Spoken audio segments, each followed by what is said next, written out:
and welcome to IR Thinker, where we explore the world of international relations one critical issue at a time. I'm Martin Zubko. Today's discussion focuses on Japan and the Philippines. Japan-Philippines relations span centuries, evolving from early trade and migration to a robust modern partnership. The Japanese occupation of the Philippines during the Second World War was a painful chapter, but post-war reconciliation laid the foundation for improved relations.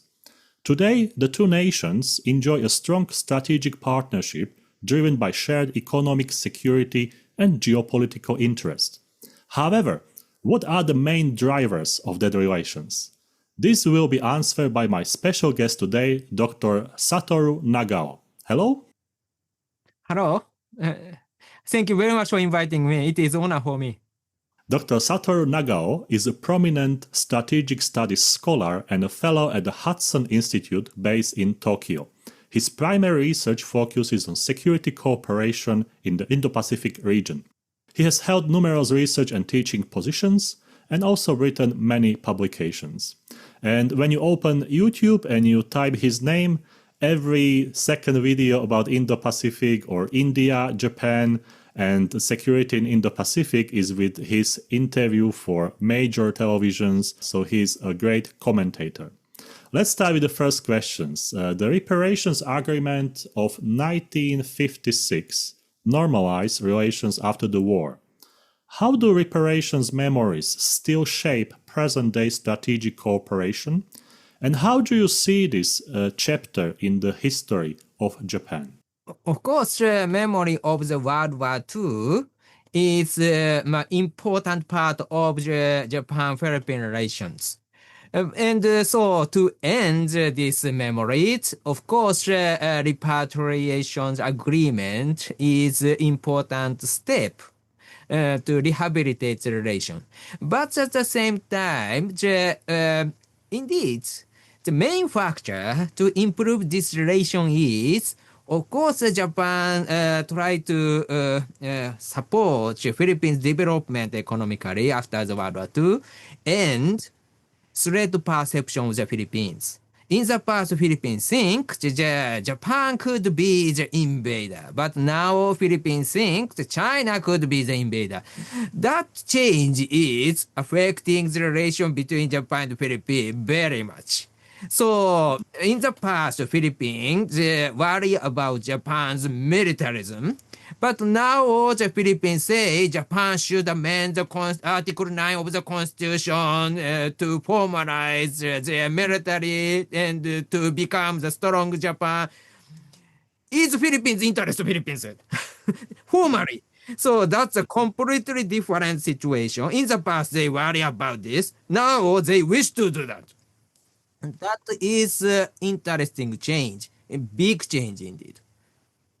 And when you speak with your colleagues from the Philippines, how do they understand that chapter? Do they still come up with the memories, or they are already all right with that chapter? So they basically said, it was the past, let's turn the page and let's move on. When I visited Philippines, I can check the many museum or the historical site, and many places there is information related to the Japan's brutal occupation, something like that.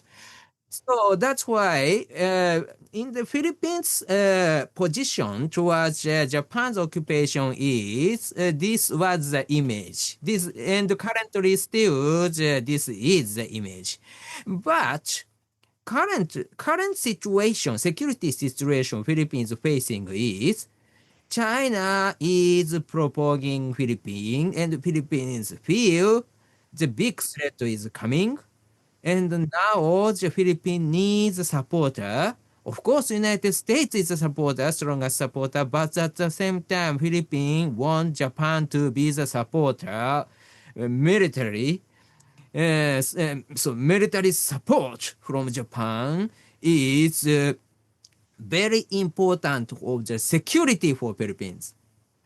So that's why the needs change perception. And that is what happened recently. Dr. Nagao, there is the free and open Indo-Pacific, which is the Japanese policy or vision of how the Indo-Pacific region should be ruled. And there are main pillars like rule of law, maritime security or connectivity, or quality infrastructure. How is this perceived and taken in the Philippines? Indeed, on surface, Japan did not say free and open Indo-Pacific is the counter-China strategy. But reality is this is counter-China strategy. Why I can say so is there are three reasons.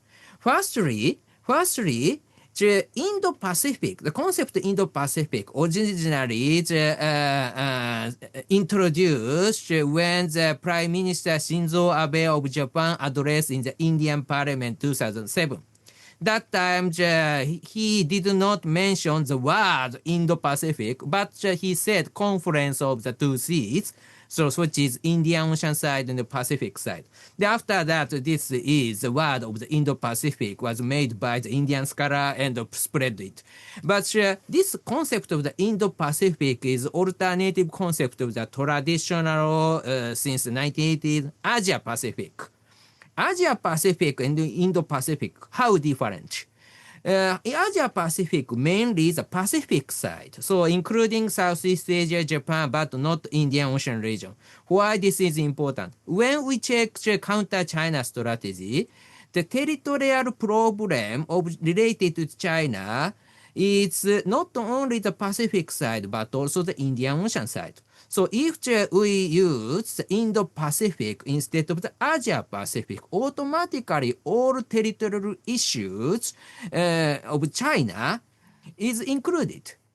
So when we talk about the counter-China strategy, this Indo-Pacific is a useful word instead of the Asia-Pacific. That is the first reason. Secondly, at the same time, the Prime Minister Shinzo Abe introduced the idea of Quad. What is Quad? In the Indo-Pacific, if we count the great power in the Indo-Pacific, we can count 5 countries, and except China, these 4 are Quad. So US, Australia, and India, and Japan. So that's why this Quad is the concept group of the great powers except China, means that Quad Corporation is counter-China corporation in the Indo-Pacific. So one set of the Indo-Pacific and Quad means that why Japan introduces this idea, why Japan want to do it, because how to deal with China is matter. So view from Philippines is facing threat of China, and they need the idea.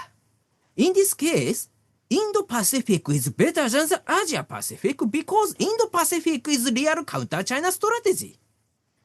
So now, if I can speak a little bit more, I want to introduce why Indo-Pacific is more effective than the Asia-Pacific as a counter-China strategy. For example, if the 4 countries cooperate as a Quad, why this is useful against China, I want to say. But can I continue to speak? Please. Oh, okay. So in this case, China is growing their territory. So that's why Philippines worrying, Japan's worrying, other countries worrying. In this case, how to deal with it is a matter. And what happened in the South China Sea indicate how to deal with, because what happened in the South China Sea is indicating feature of the China's territorial expansion. Simply said, we can compare Russian type and China type. Russia is beggar type. When they find a chance, they use military power to get it. This is beggar type. But China's type is thief. There is no places, there's places no one claim. In this case, China steal it. What happened in South China Sea is something like that. In 1950s, when France withdrew from Indochina Peninsula, so Vietnam, Cambodia, this area, China occupied half of the Paracel Island. In 1970s, But after the Vietnam War, US withdrew from Vietnam. China occupied another half of the Paracel Island. 1980s, Soviet troops reduced the number in Vietnam. So China got the chance. Okay, still. Sixth feature of the Spratly Island. 1990s, when the US troops withdrew from Philippines, China took the mischief reef. So view from this, what happened? Military balance has changed, and China finds a power vacuum. So no one claimed this area, so China took it. This is safe. So that's why China's strategy is a safe type strategy. Another analysis, same situation, but China's strategy is water, they said. Water is do not move the big rock, but penetrate if they find a space. And if the water is enough, they will move the big rock. This is also water strategy of water, they said. So what I want to say is China is safe type strategy, the same thing. But anyway, how to deal with it? Maintaining military balance. Do not create a power vacuum is the answer. But problem is China is rich. Now China's military budget military expenditure is increasing very drastic pace. So another country cannot catch up. So even if the United States worry about China will catch up the US military budget in the future. Still US spends 3 times bigger, but regionally, yes, China has the advantage. That's also true. So that's why generally, if the other country try to increase the defense budget, we cannot find enough money to catch up. What should we do? That's why Quad and Indo-Pacific. If Japan and India, for example, cooperate each other, what happens? China need to divide their budget to 2 sides. Their military asset, for example, the Air Force, fighter jet, 2 sides. This means that to maintain military balance, this is effective way of the budget. And recently, all of these countries try to possess the strike capability. Strike capability is a missile can reach China. In this case, China cannot ignore the all side, because if China want to invade Taiwan, still there's a possibility India will fire the missile from backside. Of course, will India really do it is another matter. But if these countries cooperate each other, China should be careful. So that's why China need to share some budget to defend in the backside, the India-China border side, to prepare India's attack. This means that same budget China cannot use against Taiwan. So cooperation divides China's budget multi-direction, multi-fronts. It will be beneficial to maintain military balance. And another one is, of course, another one is Indian Ocean is matter. China is expanding their activity in the Indian Ocean because this is the area of the sea lane of communication from Middle East to China. That's why China is deploying naval forces in the Indian Ocean now. But in this case, if Japan or US share some naval ship to deploy in the Indian Ocean, same ship cannot concentrate in the Pacific side. So that's why if India takes charge in the Indian Ocean as a Quad cooperation, of course US and Japan can concentrate their forces in the Pacific side to deter China. So to maintain military balance, this is also beneficial. And thirdly, supporting Southeast Asia, including Philippines, is the matter. Because only Japan, India, Australia, and United States is not a country in this region. China is expanding their territory in the South China Sea or against Southeast Asia. They are suffering very much. In this case, Japan or India, Australia, and United States should support military development in Southeast Asia. And if the Southeast Asian country has enough power, of course, China need to share some budget against Southeast Asia too. So that to maintain military balance, this is beneficial. Indeed, this is very important because when we check what happened in the Europe, yeah, we can compare in this similar thing has happened in the Southeast Asia. What happened in the Europe between the US and Soviet Union during the Cold War? The Central Europe was arena of the competition. East Germany, West Germany, Prague Spring, Hungary, and Poland. Why? What kind of situation they are facing is, this is a place many small countries are located, and they are located between the big powers, including US, Soviet Union, British, France, something like that. So that's why this was the arena of the Cold War. How about Southeast Asia? Indeed, there is a similarity. Southeast Asia, small countries there. 10 countries consist of ASEAN, but ASEAN is a little bit weak cooperation. So there is no big power in Southeast Asia, but they are surrounded by great powers. So China is expanding influences and USA try to push back. This is arena. So how to prevent, Southeast Asian countries like the Central European countries need to survive. In this case, they need their power. So that's why how to support Southeast Asia is matter to deal with the China's threat from the Quad side. And without this, there is a possibility just an arena this region will be. So that's why in this case, Quad and Indo-Pacific, this concept is very important. If these countries cooperate each other, more big power, big support to the Southeast Asia could happen, and the Southeast Asia country will be relatively strong, and relatively strong means that these countries can deter the China's expansion. Everything is related. So Indo-Pacific, Quad, very strategic, and as a part of this strategy, Philippines can get the benefit from this strategy. That's why this is very important, and this is big strategy, grand strategy of this region now. And I have a follow-up question, and I think this is quite important because many people might ask, why the Philippines is not a member of Quad? Of course, the Quad is a group of the big powers in this region, relatively big powers. Of course, US is superpower, other three countries are far more smaller. And how to calculate the power is a little bit controversial because India, 1/5 of the population in the world is Indian, something like that. But population is only one of the power. So military power, because Australia is 20 million population. India is 1.4 billion population. While Japan is 127 million population.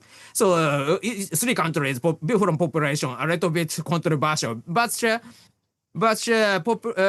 view from the influence from their power and location, in the Indo-Pacific, this four country is strong countries, but Philippines is not, unfortunately, because Japan is located in the northern side of the Indo-Pacific, India is located western side of the Indo-Pacific, Australia located southern side of the Indo-Pacific, and the United States, in case of the Hawaii, is located the eastern side of the Indo-Pacific. Of course, US is main land of the US is also the part of Indo-Pacific, but mainly the controlled by the headquarters in Hawaii in the US military is. So that's why the Hawaii was the one, and this is diamond looks like.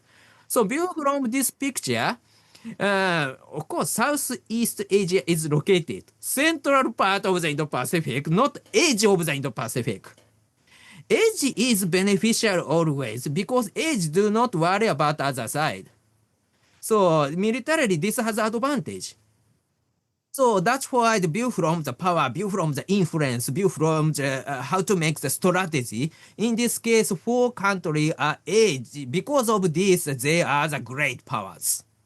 Philippines is the center, means that it could be the arena. They need to resist, but at the same time, the view from the location, this is worrying location. Since 2016, Japan has supplied 10 multi-role response vessels to the Philippine Coast Guard and is also financing additional ships. What do you think about Japan-Philippines military cooperation, and is Japan doing enough, or do you see some room for more, to do more for the Philippines? Of course, not enough. Not enough. But at the same time, view from the Japan's history of the military support, this is important step, and it will expand the support. So that's why this is important.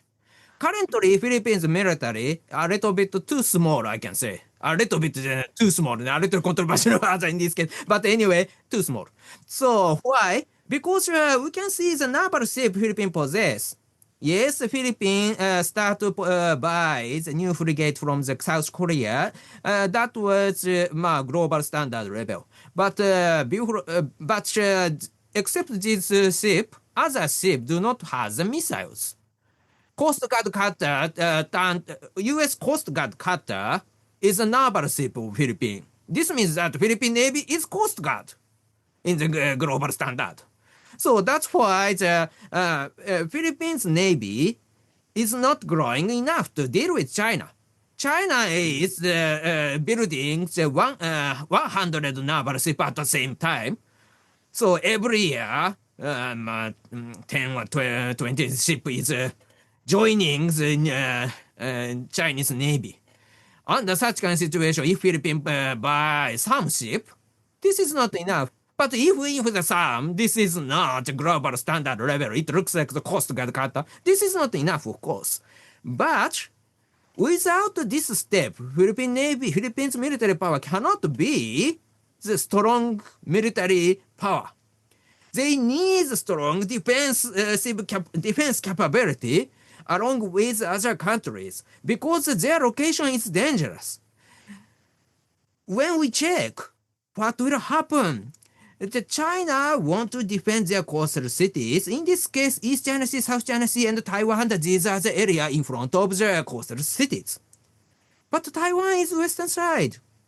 So China want to get it.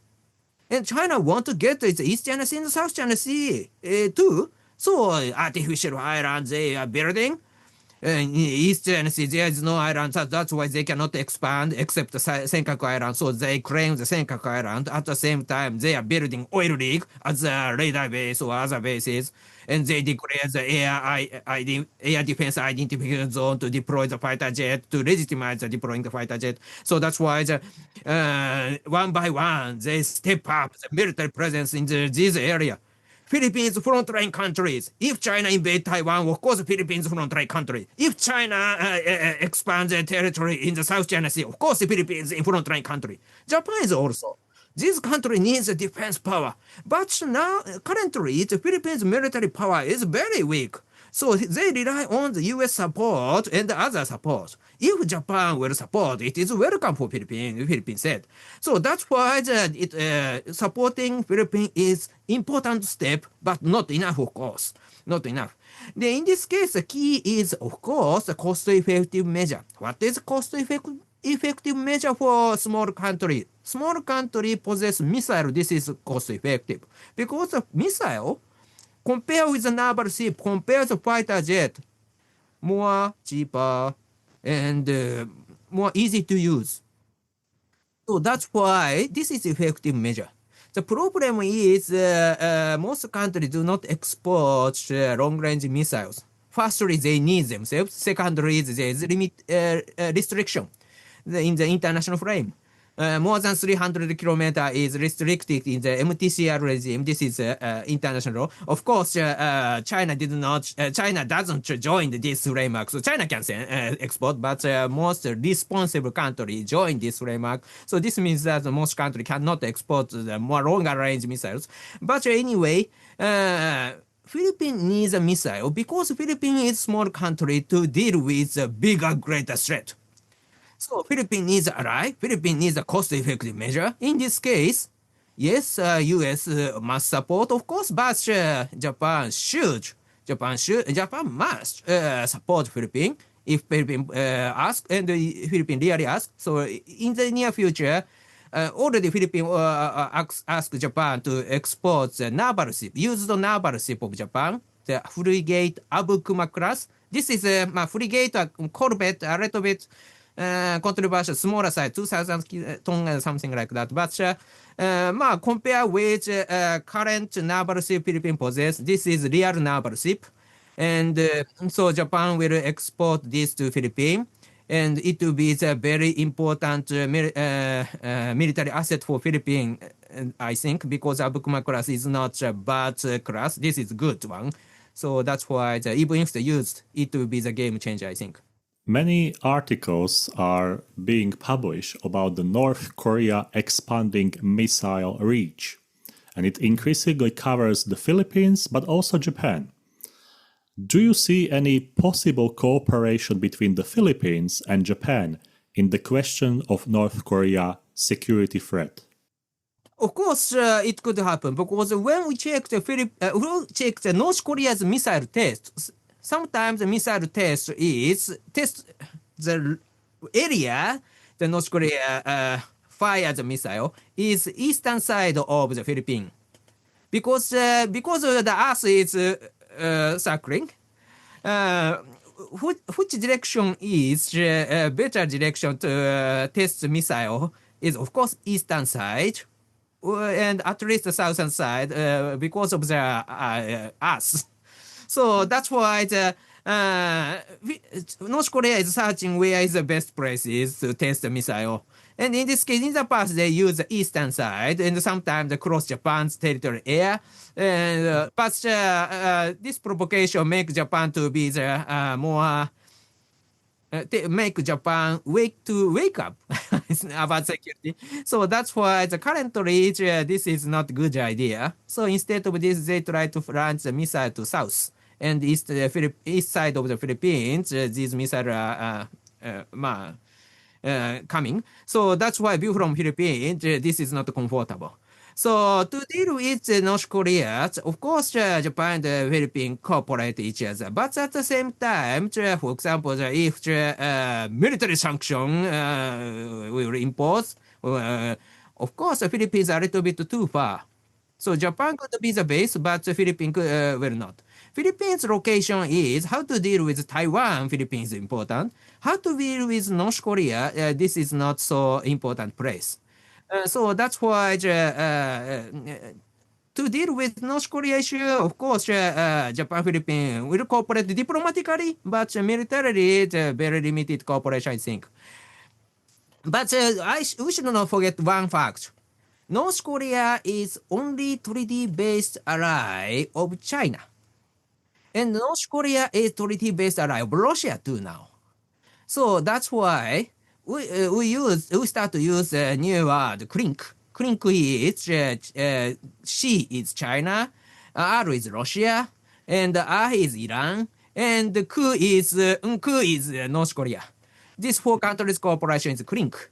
So to deal with North Korea means that to deal with full of the clink now. So that's why anyway. For example, you can imagine that when China invade Taiwan, just before the China invade Taiwan, North Korea provoke the other country and attract U.S. forces in the north. In this case, China can move more easily. So that's why North Korea-China cooperation to invade Taiwan could possible. Of course, Russia can do the same. So we can imagine, clink, cooperate each other. And indeed, recently, interesting thing is China is a little bit frustrated of the North Korea's move because North Korea concluded a treaty with Russia and send troops in Ukraine and 5 million ammunition North Korea export to Russia. Why this is frustrating for China? Because if North Korea spends stock of ammunition, this could not be the pressure when China invade Taiwan. That could happen. So that's why North Korea, if North Korea has the will to cooperate with China, North Korea should maintain the stock of ammunition. But this is money. Okay, I want to get. If North Korea say don't sell the ammunition, stock of ammunition, North Korea's ammunition dump is empty, and so there is no threat from North Korea. In this case, U.S., Japan, South Korea do not worry about North Korea's provocation. Everyone concentrate to defend Taiwan. So that is not comfortable for China. So view from the stock of ammunition, we can say that such kind of thing. Of course, China did not say something. The North Korea did not say something about this. So that's why this is the scenario. We can say that, but anyway, it is a reality, I believe. On the 8th of July 2024, there was the agreement signed between Japan and the Philippines about rotational deployments and joint exercises. And I think this is quite significant agreement because we don't hear that much about Japanese forces going abroad, means to different countries. How do you see the significance of this agreement? Yeah, this is very important because this is in the big picture is written by United States, I believe, because U.S. Must defend Taiwan, and Taiwan is a very important location. Look like the Baltic Three state in the Europe. NATO accept the Baltic Three state. This means that from a Baltic state anytime, the NATO can intimidate St. Petersburg or Moscow because very near. So view from the location, this is very valuable. Same thing could apply to Taiwan. China worry about the security of the coastal cities, Shanghai, Hong Kong, Beijing also the coastal part. So if the Western countries, US, keep Taiwan as a missile base, anytime we can attack these cities. So that's why looks the Baltic state. This is a knife just before the neck. But to maintain Taiwan, how to do that? Someone should support from the Pacific side. If Taiwan will be isolated completely and blockaded completely, will Taiwanese people choose to fight against China? That is controversial. So supply line, supporting line is very important. In this case, Japan, Philippines, US is needed. But Philippines lacks military power to defend. In this case, US or other countries should support Philippines. So, of course, the US take charge of the defense of Philippines. But at the same time, if U.S. concentrate to deploy the military forces in the Philippines, of course, the same forces they want to use to support Taiwan, or some 300 forces, decisive forces is needed in the backside because when time comes, they will attack China, and that is why U.S. is U.S. wins the battle. So that's why the view from this, the frontline countries should be regional country, and the U.S. should be stay in the backside and mobilize the proper places, proper time is the best military strategy. So under such kind of situation, who support Philippines, the U.S. asked Japan to do that. Japan share more resources to support Philippines and Taiwan, and as a frontline country, they should make the defense line. And the US will stay the backside as a mobilized force. Any places they need, the US will come. But at the same time, the US decide when is the proper timing. So decisive battle, US will come. So I believe this will be the Hollywood movie. Hollywood movie, what kind of scenario? Hollywood movie, the main actor face threat from the bigger enemy always, but final scene, the reinforcement come and solves everything. So that reinforcement should be the United States because the US is strongest and the US can do that because of they have the mobilized power. But other country, regional country cannot have such kind of the mobilized power. They should be the frontline country. So they need to fight in the frontline country. In this case, Japan, Philippines, Taiwan, these three countries should cooperate each other to defend defense line. And when they need the reinforcement, US will come, the proper time, proper places. It's a good strategy. view from Japan, view from Taiwan, view from Philippines, US should stay in the front line. That is real voices from the regional countries. But reality is, and who is the most, who got the most benefit is, of course, stay in the backside and the proper times they come is big, they are real victor in the war. So that's why the currently Japan try to share more security burden to support the Philippines. And in this case, Japan need to deploy in the Philippines.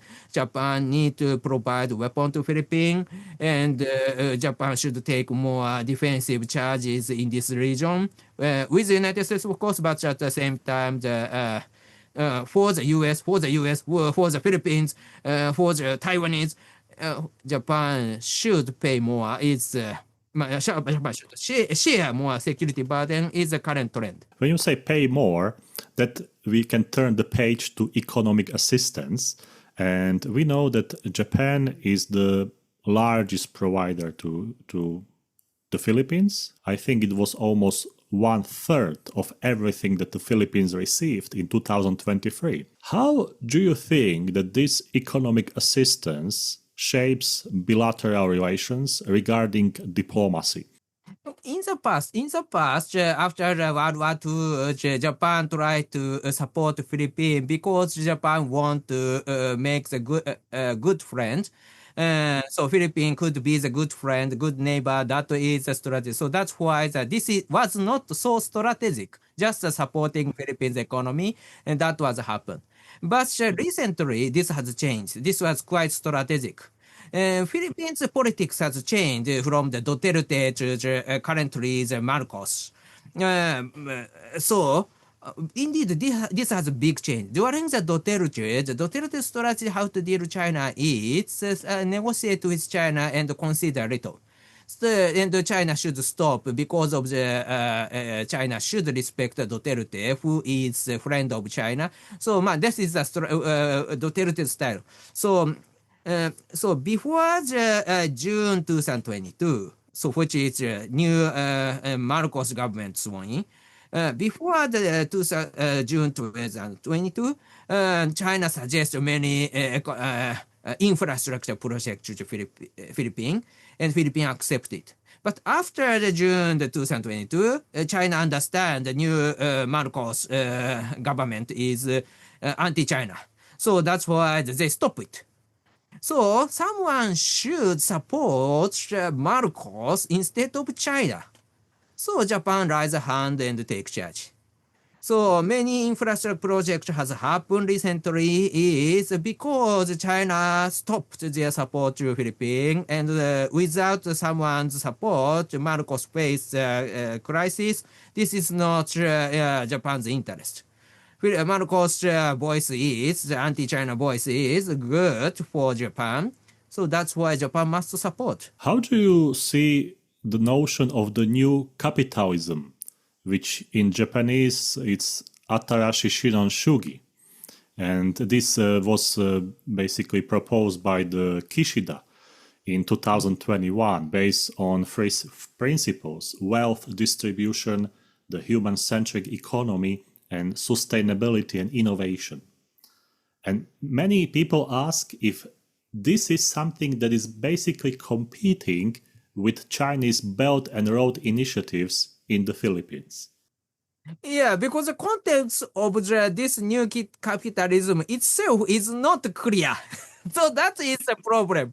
Indeed, during the Prime Minister Shinzo Abe, free and open Indo-Pacific or the Quad, indeed, many strategic concepts he introduced, and his explanation was very clear. China's threat, how to deal with something like that. So that's why after Shinzo Abe stepped down and finally assassinated, Kishida want to say something as a strategic concept, and he find this as a new capitalism, which is more soft and friendly capitalism, he said. But what is a soft, what is a friendly, we cannot understand. Indeed, can he explain? That is a question. So that's why many people in the world, including Japanese, try to explain his new capitalism based on the information from him. And that's why there are much confusion about it. Because simply said, Japan is continuing the strategy the Prime Minister Shinzo Abe wrote. So, but government is different. So that's why the different name he wants to suggest. And this is a new concept. But name is different, content is the same. So that's why indeed, who is the real writer is Shinzo Abe, not Kishida, I believe. And now Ishiba want to find Asian NATO was idea. But anyway, what Japan is doing is just continuing the Prime Minister Shinzo Abe's strategy. So it's more about continuity than something new. Yeah, indeed, especially the current Prime Minister Ishiba, he was the enemy of the Prime Minister Shinzo Abe in the past, so that's why he dislikes the idea of the Shinzo Abe. But at the same time, there is no alternative good idea, so that's why, and Japan is a consensus society, even if the leader says something, indeed, without agreement in the group, they cannot do that. So that's why the consensus means that idea was written in the past and continues this strategy without something special. Because Prime Minister Shinzo Abe was a very special person, so he was influential. But most of the other leaders in Japan are not influential. Because sometimes, some cases, 20 years, we can find 20 prime ministers. This has really happened. So mass production of the prime minister, rotation looks like this. But that's why the influence of the prime minister is one of them. That is common in the Japanese history. Prime Minister Shinzo Abe exceptional, but other cases not so. The second thing I want to ask you regarding economic assistance is that special grant in 2023, 600 million yens for the radar system in Southeast Asia. Is this happening, or what sort of stage is it at the moment? Because we don't have many updates about it. So something was announced, but we don't know what's happening in reality. So maybe you can give us some information about that. In my memory, it's right. Only Philippine vouched for radar system from Japan, and this was a rare example. Japan's weapon expert has succeeded. In view from now, there's only some exceptional case of the Japan's weapon expert is a radar system to Philippines or training plane. Patrol purpose is succeeded to export. And there are many cutters deal, Cartago Coast Guard to Philippines, Vietnam, Sri Lanka, these many countries in this case. This has succeeded. So Qatar is common, but view from the weapon export of the other countries, all of these are very small. The difference is the new news is Australia decided to buy the frigate, 11 frigates from Japan. This is Australia will build, but based on Japan's one, and this is really looks like export. And this was biggest and game changer, first big achievement. And recently, the India also imports unicorn antenna for the naval ship. This is a little bit secret, but not secret, but even if this is antenna, so not full of the naval ship. So that's why it looks like small. But indeed, antenna, the naval ship is very important because this system deal with the secret communication between the navies. So that's why these were so some exceptional case has happened in the past, and radar system is one of it. But only Philippines bought this system so far. Japan is planning to export a drone or other system in the near future, but this hasn't happened yet. So this radar system, unicorn antenna, and Australia's buying the frigate, These are the quite successful and first step for Japan to achieve this. One more thing that I need to add is with the British and Italy, Japan will develop the next generation fighter jet. This is a big project Japan is starting. So, in the near future, Japan will be the main weapon provider in this region. And one by one, it is developing. But this is just a beginning stage. That is reality. And the radar system is built from the history in the future. In this case, maybe we will remember, that was the starting part. Let's turn international now. In 2024, in April, there was a joint vision statement between USA, Japan, and the Philippines. However, then Trump won the election. So how do you see the Trump personality in this trilateral cooperation? Currently, under the Trump administration, this meeting has continued to happen. So that's why currently the Trump administration focusing on this as an important framework. Of course, Trump administration's favor is bilateral negotiation by using the intimidation to deal. That is a pattern. So this is not bilateral, so trilateral.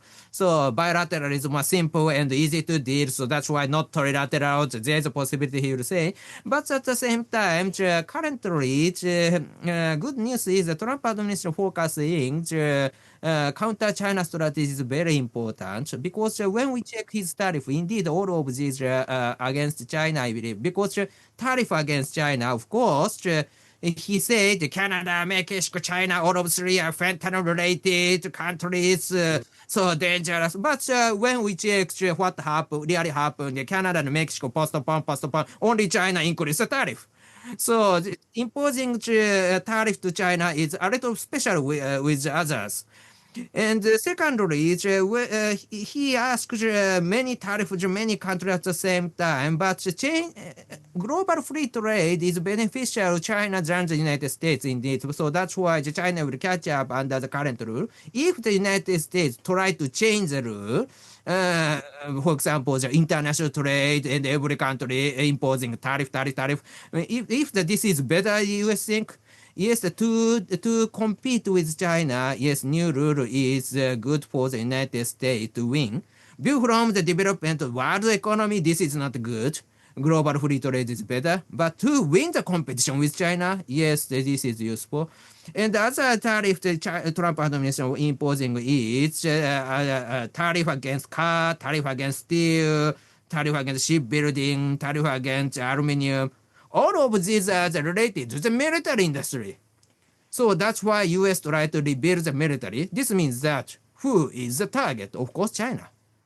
So that's why all of the three tariff indicating the United States focusing on counter-China strategy. So that's why this is not a bad news for the trilateral agreement between the US, Japan, the Philippines, because this is a framework to support Taiwan. So if China try to invade Taiwan, but if the United States focusing on to defending Taiwan, which is located just in front of the neck of China, so of course this is good news for this trilateral cooperation. So that's why I think still this is valuable for the US because they focusing on counter China, I believe. Which area of bilateral cooperation between Japan and the Philippines is the most neglected based on your research? What do you think in which area both countries can do much more, but because of some reasons, this area is like not developing, not progressing enough? Interesting question this is. In this neglected is, of course, because of the defense area hasn't developed enough. Of course, this is a neglected area. Especially, Japan still hesitate to provide the offensive capability to the other country, and the US also hesitated. For example, when we check the US military support, it is rare US export long-range missiles to the other country. For example, in case of Tomahawk, in the past, only UK get from the United States. Other US allies hasn't got access to the Tomahawk cruise missile from the United States. This is 1,000 kilometer range, more than 1,000. So that's why the United States worry about US allies use this before the US decide, and US need to support this country. This means that US need to join the war of other country. So that's why the offensive capability is uncontrolled weapon for the United States. So that's why the US hesitate to provide it, I believe. But now the US allow Japan to possess the Tomahawk, and Japan is importing from the United States.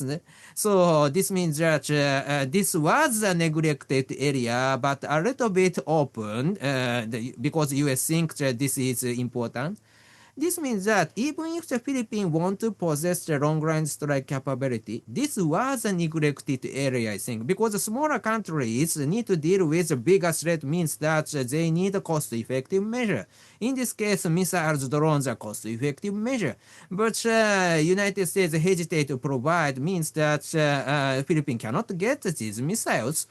So instead of this, United States deploys a Typhoon missile system Philippines as a rotation basis. Rotation means that rotation between the US and the Philippines originally, but that Typhoon system stay in the Philippines and move in the Philippines again and again. So this means that they are staying in the Philippines, but permanently looks like.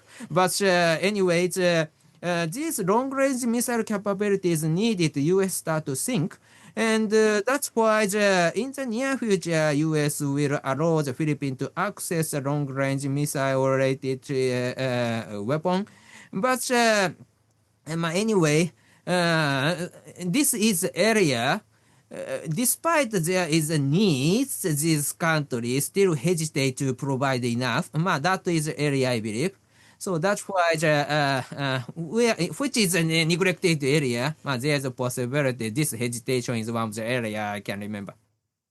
The last question for today's interview, Dr. Nagao. What would be top 3 research topics about these Japan-Philippines relations that you would recommend for the younger researchers or for students? Which areas do you think that need more research? Of course, the recent move of the world, of course, we need to say defense area is new trend, new important area that we should focusing on. Because we can remember what happened in the world. During the Cold War, military is an important topic. They compete the number of the nuclear weapons. Finally, they possessed, they can destroy the Earth 3 times. No need, don't need 3 times. But anyway, but 3 times they really possess. So that time the military is the most important area. Defense is the most important area. But after the Cold War, world has completely changed. Global free trade is the main rule, and so free trade, no rule, no tariff, and they try to trade. And so new strongest organization is not the nation, the new, the big company, global multinational companies influential. So now we face many such kind of companies, maybe it's the Facebook, so Meta is a company, or iPhone we're using, the Apple is a global company. When we talk about research and development budget, this company's budget is bigger than the research and development budget of the other country. That is the current trend. So that's why the age of the global free trade, these are the influential. But now many military experts start to expect the US-China is dangerous, and now Russia invade Ukraine. Okay, the nation versus nation age war is coming. So that's why this is a new trend, changing the rule of the international relations. Military, the defense area is getting back to status, and economic security is popular word. This is they can trade under the security rule.